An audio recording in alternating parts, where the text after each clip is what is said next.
Hello, I am Reasonable Rex, the T-Rex you can trust, and I consider myself a pretty huge Fallout fan. I'm even one of those people that like Fallout 76. Ooh, I know, right? And whenever Fallout finally hit the big screen, I guess you could say, when it had its own TV show streamed on Amazon, I was pretty excited, and I would say that season 1 was as good as it was gonna get. It did everything right for a video game to TV show slash movie format. There were little nods to the video game, but they didn't shove it down your throat going, look, do you remember this from the video game? There were just things that were there, and if you knew, you knew, and if you didn't, it was just set dressing. And like most people, I was very excited for season 2. However, I think that season 2 might not be as good as we could have hoped for. So hear me out. As of the time recording this, the newest episode that just dropped was episode 4, Demon in the Snow, which, if this follows the format of the first season of Fallout, that means we're halfway through the season. Now, I haven't actually looked up how many episodes are going to be in this season. I don't know if that's been posted, but if we are following the same format as season 1, we're halfway done. Which means I feel like I'm in a good enough position to talk about the problems I'm having with Fallout Season 2. Now, at the beginning of this video, I mentioned that Season 1 did this great job of showing things from the game without forcing it down your throat. You didn't feel like you had to be there to understand. It was just a little goodie for those who knew what we were looking at. It focused very heavily on the world building around the Fallout universe. Small things here and there, like the machine that replaced the scientist's limb and removed it, or whatever it did, that horrible scene that was hilarious. You know, the flavored pills that people who couldn't make it into a vault would take. Just small world building moments that made it more alive. It made it feel like I lived in space. A lot of us weren't really thinking that this was going to tie to the video games. If you were going to tie to the video games, the easiest to tie to would be the first two. That's because they more or less have a set outcome. Sure, there are choices you can make, but there's a bit of an established canon. I mean, heck, the NCR being around in later games is because of decisions that are made in the first two games. Technically, you could make decisions that would lead to there being no NCR, but they're there, so it's just considered a thing that happened. Season 2, for whatever reason, decided it wanted to focus heavily on New Vegas. Now, if you're not a Fallout gaming fan, Fallout New Vegas is probably the most popular of the video games. It does a lot of things right. It gives you a lot of factions that you can choose to work with, but working with one faction will earn you the ire of the others. Every faction has a reason to exist. Like, they're not just put in there and like, these are this faction. They're explained. Like, even the faction that's made up of criminals is told to you that, hey, these are criminals who have broken free and banded together to try and eke out a living. But the only way they know how is by committing crimes, robbery, raiding, pillaging, stuff like that. So not only are the factions feel alive, the decisions you make revolving around the setting of New Vegas is thrilling and cinematic, and every side has an argument for why it's good or bad. An example of this might be one that's often chosen is letting the NCR take over New Vegas, because NCR is sort of a reflection of our modern day government. But if you live in the USA, you can see the downsides of our government.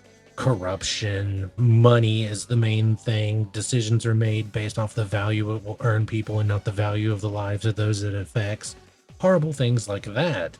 In fact, you uncover corruption in some of the side quests, so there was never really a right decision. But you might already be seeing why I have problems with Season 2. You see, in Season 2, they have to create a canon for New Vegas. They've said that this show is tied to the canon of the games, that everything that happens here is both canon and not canon, which makes no sense. It's a cop-out. So that means that everything that you loved from New Vegas, if you were a fan of it, is going to be shown to you. You're going to see what happened to New Vegas after you left the Mojave. And that's the crux of the problem. Every location that we've visited in the game so far that has been reflected in the TV show is not in a good state. We've been to Novak. Originally, Novak is a town that's noticeable for its dinosaur, its T-Rex. Hey, I love me some T-Rex love. Figure that's outside of the city, that draws in visitors. You get there, you meet some of the characters, you pick up one of the best companions from there, but now it's empty. Everyone's gone. Everyone is dead. Everything you loved about the city is empty. Okay, I guess I guess it's okay to do that to one or two cities, you know? You can't have every city be fleshed out, especially if you're just visiting them for an episode. Well, let's jump to another location they visit that fans really love. Ah, I know. Who could forget Camp Golf? Camp Golf was one of the main bases, if not the main base of the NCR in the Mojave. This is where they were set up. They were training recruits. They were prepping their army. It was like their big base next to maybe Camp McLaren. And, you know, it's a pretty famous place. It's got ties to Mr. House, who's important. It's an old resort and golf course. That's why it's got the name Camp Golf. You go there pretty much in every playthrough of the game. You're going to visit there at some point. And it's abandoned. Everyone's gone. It's empty and destroyed. Just like the last location. Oh, all right. Well, hey, look, Victor's here. Victor's this funny little robot that digs you out of the grave at the beginning of New Vegas because your character starts the game by getting shot in the head. And he keeps popping up throughout the game as you meet him, and he's like, oh, hey, howdy, partner. I'm definitely not a bad guy, definitely not working for other means or ends. Let me help you. Here he is, but he's broken. He doesn't remember anything. He can't give us any details. He's just, you know, a video game thing being shoved down your throat. And once again, as I mentioned at the beginning of this video, that's something the first season didn't do. It's not like you see Victor in the background talking to somebody and going, oh, that's Victor, I know him. He's up front and center being like, I have no answers. Look, I'm all messed up. And this just keeps going. In the last episode that has aired as per recording this video, they went to basically outside the Lucky 38. The strip is empty. The kings are ghouls. They're gone. There's no one anywhere. The New Vegas might as well be a set that they are walking through. Why did they choose to do this? I don't understand. It's like whenever you're going on a road trip, you know, let's say this is a trip that you made a lot as a kid. Maybe it's to a vacation spot that your family loved to go to. And now you're going there, you know, 10, 15 years later. You're an adult now. You're doing the driving. You're bringing your parents along with you as a little remembering trip, a little nostalgia trip back to where you were before. And along the way, they keep pointing out all these places you used to love as a kid. Ah, Timmy, do you remember when we would stop here and eat? Oh, the restaurant's gone now and the owner's dead. It's like, oh, thanks, Dad. I'm glad you told me that about this place that I love being gone now. Oh, don't worry. Look, you remember when we stopped at that water park? It's shut down. Why take the time to go through these places if the story's just going to be everything is gone? Did they do this because they're afraid of committing to an ending of New Vegas? I honestly would have rather them just commit to an ending. I thought originally that they might have went with the Mr. House or Free Vegas ending, because at least in that ending, you could say both Caesar's Legion and the NCR retreated, but they're still alive and kicking, and that doesn't really derail everything too much, and then you have a lot of freedom of what you do with the location of New Vegas.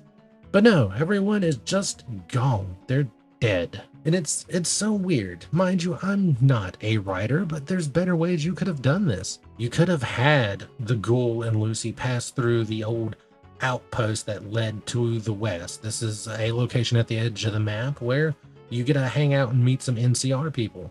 It could have been abandoned, and, you know, have like this dark moment of being like, oh, yeah, no, this sucks, but I get it. The NCR did get nuked in Shady Sands. Makes sense why they're not here. But then you got to look at what else they could do from that. They could move forward and stop by Prim. You know, they have the casino in Prim that everyone remembers. You could have had Prim Slim walking around in the background making jokes or, you know, making references to the game. Don't have to have any important plot points there, just some people gambling in the casino. You know, have Lucy up on her high horse being like, oh, gambling is bad.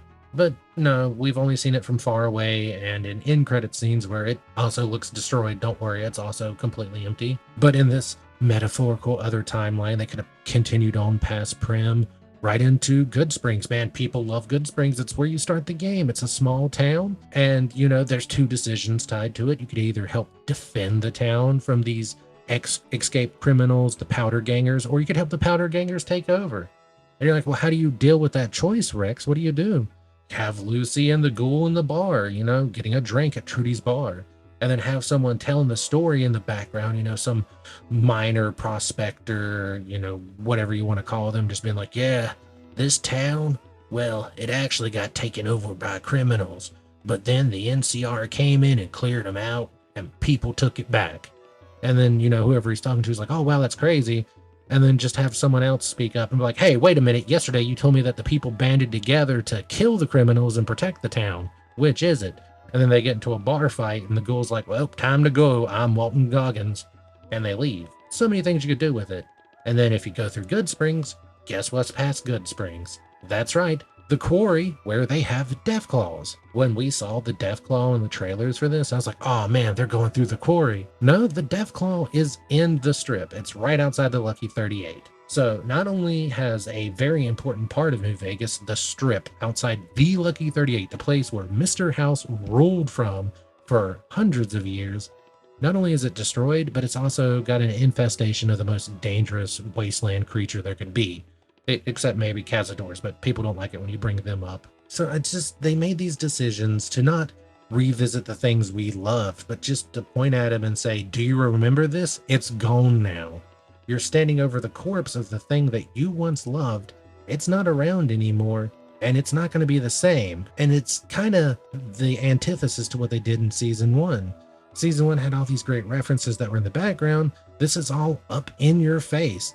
Lucy has a fun time killing the Kings. The Kings are one of the most beloved factions in all of Fallout. If you're not a Fallout gaming fan, they're basically a group of people who took to living inside of a Elvis Presley impersonation school, and they found all this information on Elvis Presley, but nowhere mentioned his name. And they learned how to talk like him, how to walk like him, how to dance like him, how to sing like him. They dress like him, but nowhere did they know his name. They just saw everyone calling him the King, so they became the Kings. And it's such a good idea. Well, now they're all feral ghouls, but don't worry, Lucy gets a murder boner and kills them all, and she's happy about it, and the ghoul's smiling. Hey, look at the ghoul, don't look at us destroying what people loved in the video games. And I don't really know what the point of all this is, because the reasoning for them going through all these places, all these locations from the games that fans love, is because Lucy is trying to hunt her dad down. That is the basis of their journey. That's why she's going everywhere, because they believe he is at the strip. He's at the Lucky 38. Why did you have to destroy everything to get him there? There's no point in that. You could have skirted around the edge. You could have had them going towards the strip and then just have an NPC come along. I say NPC, a side character come along and be like, oh yeah, the guy in the power armor? Yeah, I actually saw him getting thrown out of the strip and Freeside, and he started walking, east and, just direct them away from New Vegas. You could touch on it. You could point at it. You could have fans going, oh, I remember this and love it. But instead, you're showing us the grave of the thing we once loved and telling us to be happy about it because there it is. Do you remember? It's dead now. And to be fair, this is kind of the same thing Bethesda did. Fallout Day last year was a huge disappointment. They announced a next-gen anniversary version of Fallout 4 that did not include all the good creator mods. We're not going to go on that, but it was a mess. And then a collector's edition of New Vegas that they were using the hype of the show to sell that included absolutely nothing new in the game and just a bunch of physical junk. And Fallout fans have it rough. We have it really rough. I've changed my channel from gaming to talking about movies and TV shows, but this is something that touches on both ends of the spectrum. There's a lot of good things in Fallout. I know a lot of Fallout fans look at 76 and don't like it, but it's got a great community. But I feel like the show is something for everyone. It's got relatable characters, it's got a good setting, a good story, and it feels like that they want to commit more to that than to the fans of the video game. That they want to step on what built them to reach a higher point. Because if you've never played the games, you're just experiencing this all for the first time. You have no connection to any of this.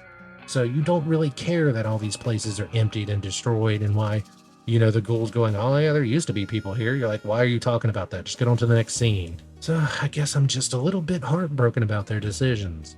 We have 4 more episodes left, and hopefully from it something good will come out of it. I believe the writers can maybe turn this around, but I don't see how. We're in a closet full of skeletons and they're asking us to wait for the surprise, and I'm assuming the surprise is going to be more skeletons. So if you're a fan of the TV show and you've actually never played the video games, let me know down below what you think. I would love to hear what people who've never touched the games are thinking about the TV show. And if you're a fan of the games, Do you feel the same as me? Am I just crazy? Is this just a dinosaur take that's too old-fashioned and not with the times? And hey, if you enjoyed this video, please give it a like. That helps me out. Not only that, if you could take the time to subscribe, that would be amazing. I'm working much harder on pumping out videos. I guess you could call it my New Year's resolution to make more videos to entertain you so that you have something to watch. Thank you so much. And until next time, bye!